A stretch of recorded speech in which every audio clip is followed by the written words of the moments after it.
खौफनाक जंगल की कहानी। गर्मी की छुट्टियों में अजय, रोहित और निखिल ने एक एडवेंचर ट्रिप का प्लान बनाया। उनका गंतव्य था एक दूर दराज का जंगल, जिसे लोग खौफनाक जंगल के नाम से जानते थे।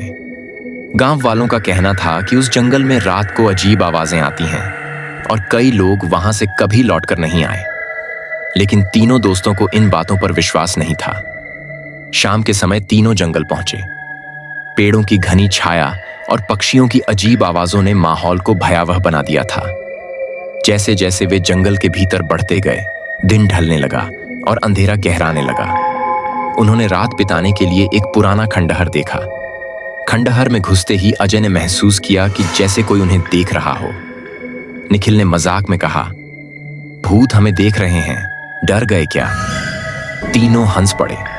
लेकिन खंडहर के भीतर घुसते ही ठंडी हवा का झोंका आया और दीवारों पर बने पुराने चित्र जैसे जीवित हो उठे।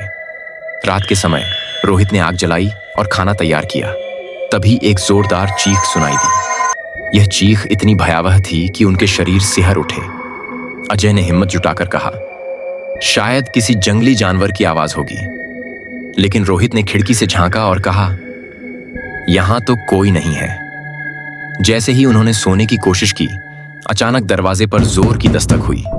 तीनों ने डरते हुए दरवाजा खोला, लेकिन बाहर कोई नहीं था। तभी खिड़की से एक परछाई अंदर आई और तेजी से दीवारों पर दौड़ने लगी। निखिल ने टॉर्च से परछाई की ओर रोशनी डाली, लेकिन परछाई गायब हो गई। अजय ने डर के मारे कहा, हमें यहां से तुरंत निकलना चाहिए। लेकिन रोहित ने कहा, रात को जंगल में घूमना ज्यादा खतरनाक है। तभी एक महिला की आवाज सुनाई दी, यहां से चले जाओ वरना बचोगे नहीं। आवाज सुनकर तीनों ठंडे पसीने से भीग गए। उन्होंने खिड़की से देखा, लेकिन कोई नहीं था। तभी दरवाजे पर फिर से दस्तक हुई। इस बार दस्तक इतनी तेज थी कि दरवाजा टूट गया। दरवाजे के सामने एक सफेद साड़ी में लिपटी हुई भयानक आकृति खड़ी थी। उसकी आंखें लाल थीं और चेहरा विकृत। रोहित ने चिल्लाते हुए टॉर्च की रोशनी उसकी ओर फेंकी, लेकिन आकृति गायब हो गई। तभी खंडहर के चारों ओर से हंसी और चीखों की आवाजें आने लगीं। ऐसा लग रहा था जैसे पूरा जंगल जीवित हो गया हो। तीनों ने हिम्मत करके खंडहर से भागने का फैसला किया। जैसे ही वे बाहर निकले, जंगल की पगडंडी अजीब तरीके से बदलने लगी। जहां वे चल रहे थे, वहां घने पेड़ उगने लगे और रास्ता बंद हो गया। निखिल ने कहा, हम फंस गए हैं। अचानक अजय के सामने वही सफेद साड़ी वाली महिला प्रकट हुई। वह जोर से चिल्लाई और अजय हवा में उठ गया।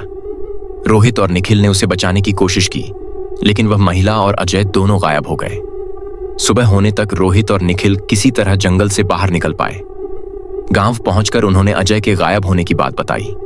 गांव वालों ने कहा, उस जंगल में जिसने भी रात बिताई है, वह कभी वापस नहीं आया। अब तुम लोग भाग्यशाली हो कि बच गए। रोहित और निखिल की जिंदगी उस दिन के बाद बदल गई। उन्होंने कभी उस खौफनाक जंगल का नाम भी नहीं लिया। लेकिन हर रात वे अजय की चीखें सुनते हैं, जो उन्हें मदद के लिए पुकारता है।